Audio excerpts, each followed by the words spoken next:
Welcome to 99 TV frankly with Telakapalli షోకి స్వాగతం. నమస్తే సార్. నమస్తే. ఈరోజు చాలా మేజర్ డెవలప్మెంట్స్ ఉన్నాయి అన్ని వైపుల నుంచి, అన్ని పార్టీల్లోనూ కూడా. దాదాపు వేడెక్కుతుంది కదా వాతావరణం వేడెక్కుతుంది. టెంపరేచర్స్ కూడా 44 నుంచి 50 డిగ్రీస్ టచ్ అయ్యే అవకాశం కనిపిస్తుంది. నిన్న ప్రశాంత్ కిషోర్ చేసిన వ్యాఖ్యలు మొత్తానికి దుమారం రేపాయి.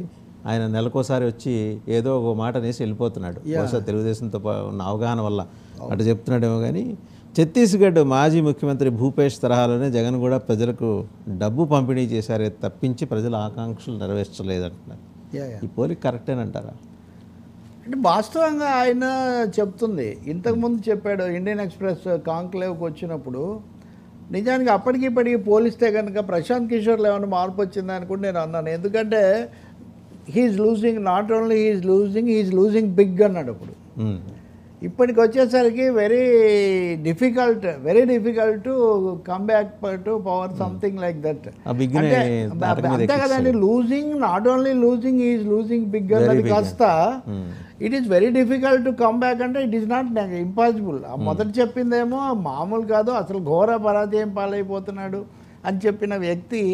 ఇంకా రెండోది, దానికి అప్పుడు ఏమన్నాడంటే ఇట్స్ మై గట్ ఫీలింగ్ అన్నాడు. I don't have data or field level facts at my disposal to అని చెప్పాడు.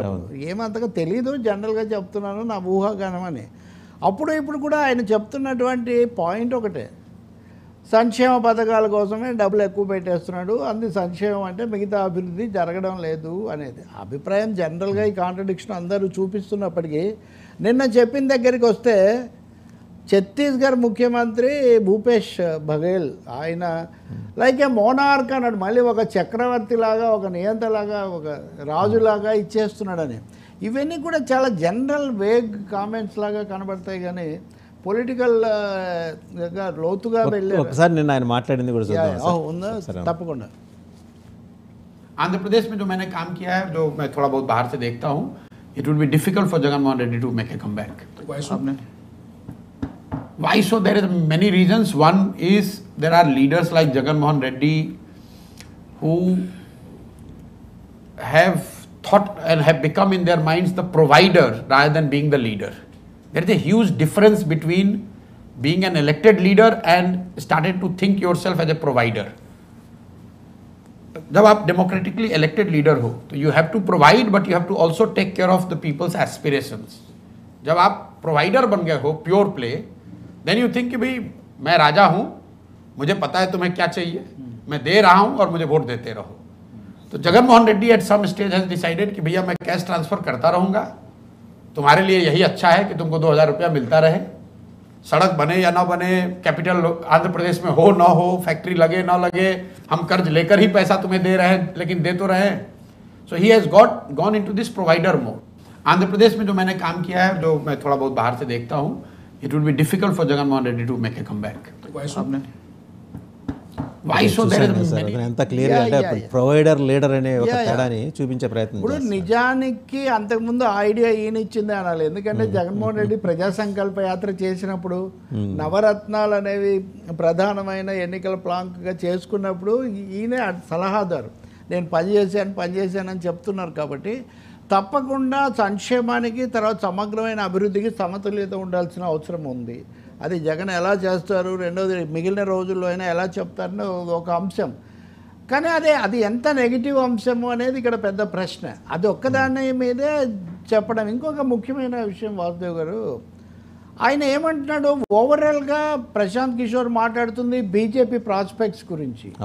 400 సీట్లు వస్తాయి లేకపోతే 370 వస్తాయి అనేది మైండ్ గేమ్ మాత్రమే కాదు అని ఆయన చెప్తున్నాడు.